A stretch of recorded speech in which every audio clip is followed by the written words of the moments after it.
अगला अध्याय।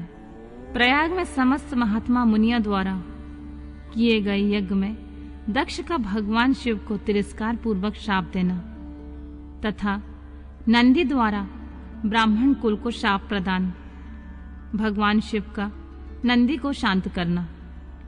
ब्रह्मा जी कहते हैं, नारद, पूर्व काल में समस्त महात्मा मुनि प्रयाग में एकत्र हुए थे। वहां सम्मिलित हुए उन सब महात्माओं का विधि विधान से एक बहुत बड़ा यज्ञ हुआ। उस यज्ञ में सनकादि सिद्धगण, देवर्षि, प्रजापति, देवता तथा ब्रह्मा का साक्षात्कार करने वाले ज्ञानी भी पधारे थे। मैं भी मूर्तिमान महातेजस्वी निगमों तथा आगमों से युक्त हो सपरिवार वहां गया था। अनेक प्रकार के उत्सव के साथ वहां उनका विचित्र समाज जुटा था। नाना शास्त्रों के संबंध में ज्ञान चर्चा और वाद विवाद हो रहे थे। मुने उसी अवसर पर सती तथा पार्षदों के साथ त्रिलोक हितकारी सृष्टिकर्ता एवं सबके स्वामी भगवान रुद्र भी वहां आ पहुंचे। भगवान शिव को आया देख संपूर्ण देवताओं, सिद्धों तथा मुनियों ने भी और मैंने भी भक्ति भाव से उन्हें प्रणाम किया और उनकी स्तुति की। फिर शिव की आज्ञा पाकर सब लोग प्रसन्नता पूर्वक यथा स्थान बैठ गए। भगवान का दर्शन पाकर सब लोग संतुष्ट थे और अपने सौभाग्य की सराहना करते थे। इस बीच में प्रजापतियों के भी पति प्रभु दक्ष, जो बड़े तेजस्वी थे, अकस्मात घूमते हुए प्रसन्नता पूर्वक वहां आए। वे मुझे प्रणाम करके मेरी आज्ञा ले वहां बैठे। दक्ष उन दिनों समस्त ब्रह्मांड के अधिपति बनाए गए थे, अतएव सबके द्वारा सम्मानीय थे। परंतु अपने इस गौरवपूर्ण पद को लेकर उनके मन में बड़ा अहंकार था, क्योंकि वे तत्व ज्ञान से शून्य थे। उस समय समस्त देवर्षियों ने नतमस्तक हो स्तुति और प्रणाम के द्वारा दोनों हाथ जोड़कर उत्तम तेजस्वी दक्ष का आदर सत्कार किया। परंतु जो नाना प्रकार की लीला विहार करने वाले सबके स्वामी और उत्कृष्ट लीलाकारी स्वतंत्र परमेश्वर हैं, उन महेश्वर ने उस समय दक्ष को मस्तक नहीं झुकाया। वे अपने आसन पर बैठे ही रहे, खड़े होकर दक्ष का स्वागत नहीं किया। महादेव जी को वहां मस्तक झुकाते न देख मेरे पुत्र प्रजापति दक्ष मन ही मन अप्रसन्न हो गए और उन्हें रुद्र पर सहसा क्रोध भी आया। वे ज्ञानाशून्य तथा अहंकारी होने के कारण महाप्रभु रुद्र को क्रूर दृष्टि से देखकर सबको सुनाते हुए उच्च स्वर में कहने लगे।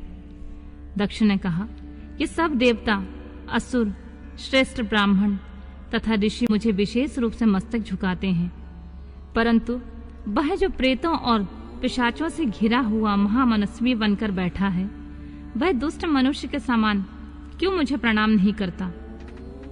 शमशान में निवास करने वाला यह निर्लज्ज जो मुझे इस समय प्रणाम नहीं करता, इसका क्या कारण है? इसके वेदोक्त कर्म लुप्त हो गए हैं। यह भूतों और पिशाचों से सेवित हो मतवाला बना फिरता है और शास्त्रीय विधि की अवहेलना करके नीति मार्ग में सदा कलंकित किया करता है। इसके साथ रहने वाले या इसका अनुसरण करने वाले लोग पाखंडी, दुष्ट, पापचारी तथा ब्राह्मण को देखकर उद्दंडता पूर्वक उसकी निंदा करने वाले होते हैं। यह स्वयं ही स्त्री में आसक्त रहने वाला तथा रति कर्म में दक्ष है, अतः मैं इसे शाप देने को उद्यत हुआ हूँ। यह रुद्र चारों वर्णों से पृथक और कुरूप है, इसे यज्ञ से बहिष्कृत कर दिया जाए। यह शमशान में निवास करने वाला तथा उत्तम कुल और जन्म से हीन है, इसलिए देवताओं के साथ यह यज्ञ में भाग ना पाए। ब्रह्मा जी कहते हैं, नारद, दक्ष की कही हुई यह बात सुन भृगु आदि बहुत से महर्षि रुद्रदेव को दुष्ट मानकर देवताओं के साथ उनकी निंदा करने लगे। दक्ष की यह बात सुनकर नंदी को बड़ा रोष हुआ। उसके नेत्र चंचल हो उठे और वे दक्ष को शाप देने के विचार से तुरंत इस प्रकार बोले। नंदीश्वर ने कहा, अरे महामूढ़, दुष्ट बुद्धि षट दक्ष, तूने मेरे स्वामी महेश्वर को यज्ञ से बहिष्कृत क्यों कर दिया?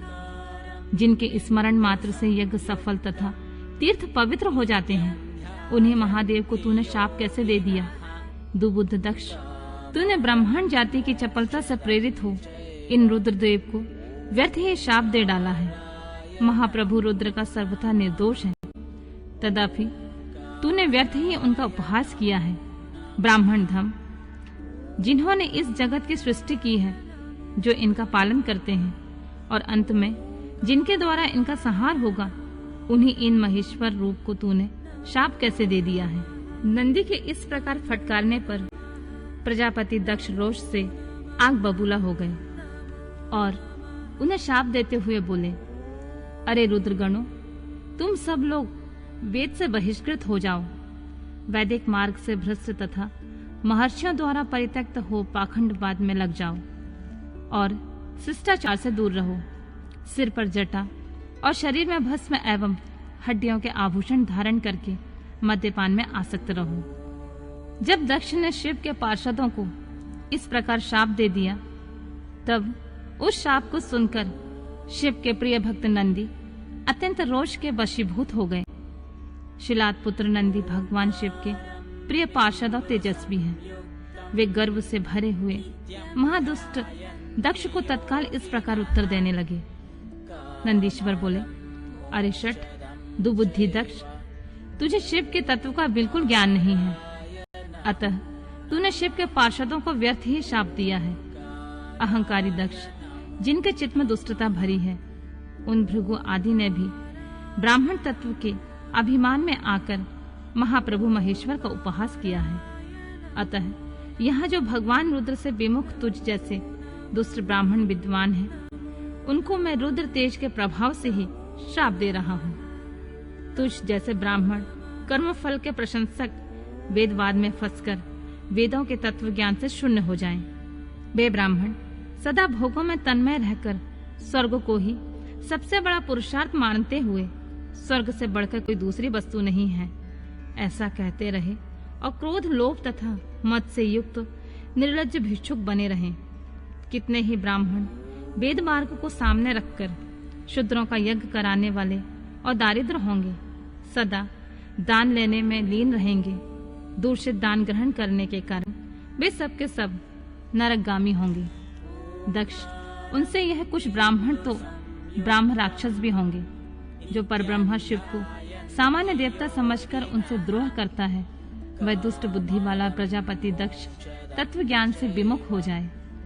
यह विषय सुख की इच्छा से, कामना रूपी कपट से युक्त धर्म वाले गृहस्थ आश्रम से आसक्त रहकर कर्म कांड का तथा कर्म फल की प्रशंसा करने वाले सनातन वेदवाद का विस्तार करता रहे।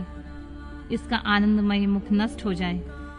यह आत्मज्ञान को भूलकर पशु के समान हो जाए और यह दक्ष कर्म भ्रष्ट हो शीघ्र ही बकरे के मुख से युक्त हो जाए।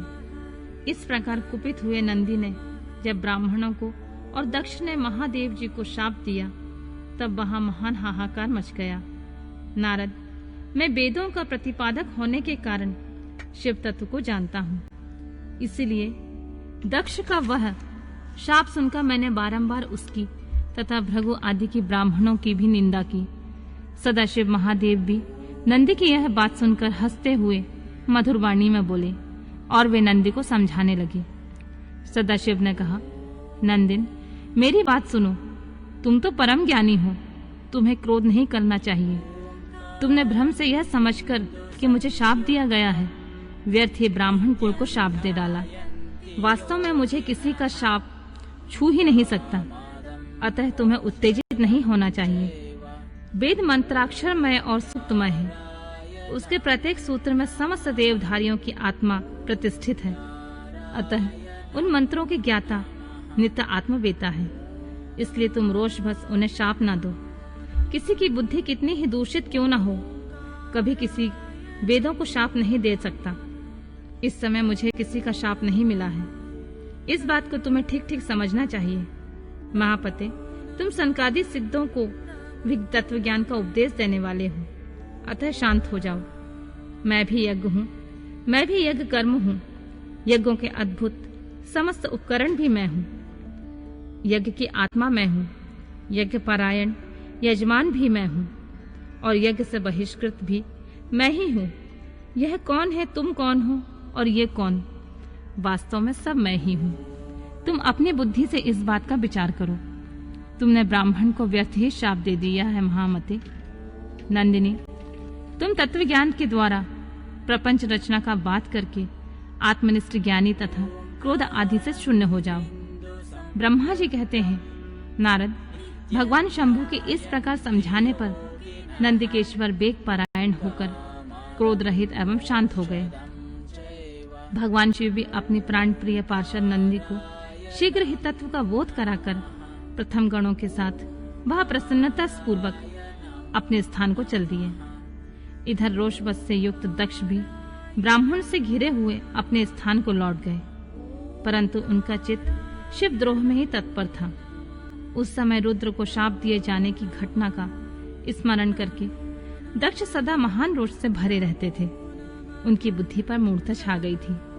वे शिव के प्रति श्रद्धा को त्याग कर शिव पूजकों की निंदा करने लगे। तात नारद, इस प्रकार महात्मा शंभु के साथ दुर्व्यवहार करके दक्ष ने अपनी जिस दुष्ट बुद्धि का परिचय दिया है वह मैंने तुम्हें बता दी। अब तुम उनके पराकाष्ठा को पहुंचे हुए दुबुद्धि का वृतांत सुनो। मैं बता रहा हूं।